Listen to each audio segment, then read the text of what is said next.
కరీంనగర్లోని స్థానిక పద్మానగర్లో కరీంనగర్ డైరీ పాల ఉత్పత్తి కేంద్రం నుండి వెలువడే వ్యర్థాల వలన భూమి, గాలి, నీరు కలుషితం అవుతుందని, ప్రజలు అనారోగ్యానికి కారణమవుతున్నారని, డైరీని వేరే దగ్గరికి తరలించాలని స్థానికులు కరీంనగర్ పాల డైరీ ముందున ఆవేదన వ్యక్తం చేశారు.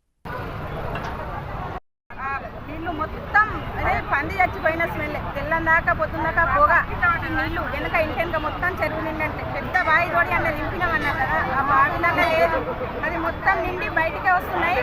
మేము బోర్ తీసినాం అనుకో, ఆ కంపుకు భరించలేదు. ఆ బోర్లు పాడైనాయి, గేట్లు అయితే పిచ్చలు ఊడిపోతున్నాయి.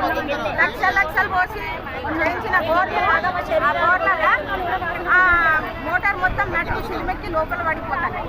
ఆ బోర్ల మోటార్ ఎంత ఉంటుంది? 50,000 ఉంటుంది. తాపకు తెచ్చుకోవాలంటామా? మున్సిపల్ వాటర్ లేకపోతే మేము అసలు ఏం చేయలేకపోతే ఆ నీళ్ళు దేనికి పనికిరావు, మొత్తం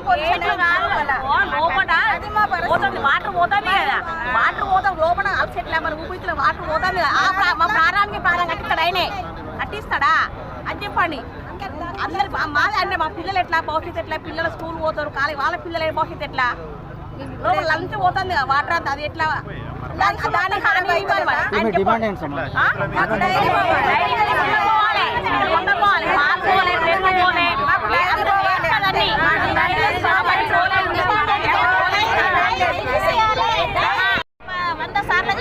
చెప్పినామా వచ్చినామా అయిపోయిందా చూసినామా అయిపోయిందా అన్నట్టే పక్కకు పడేస్తున్నారు కానీ ఎవరు పట్టించుకుంటలేరు.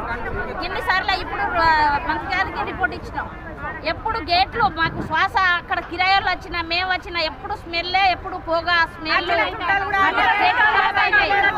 ఆ బిల్లలు లెక్క మా ఆరోగ్యం కూడా ఖరాబ్ అవుతాయి.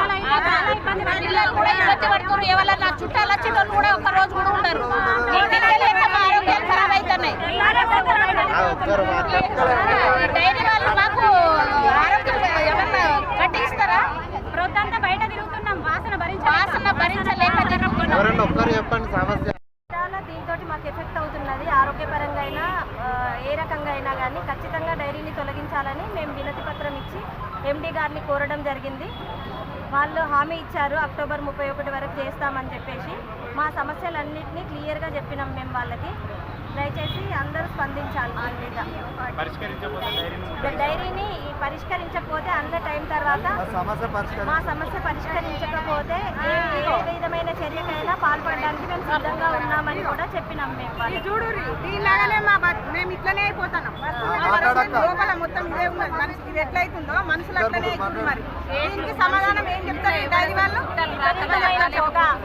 దీని చిల్లులు ఎన్ని పడ్డాయో, మా బాడీలో కానీ చిల్లులు పడితే డైరీ వాళ్ళైనా బాధ్యత భరిస్తారా?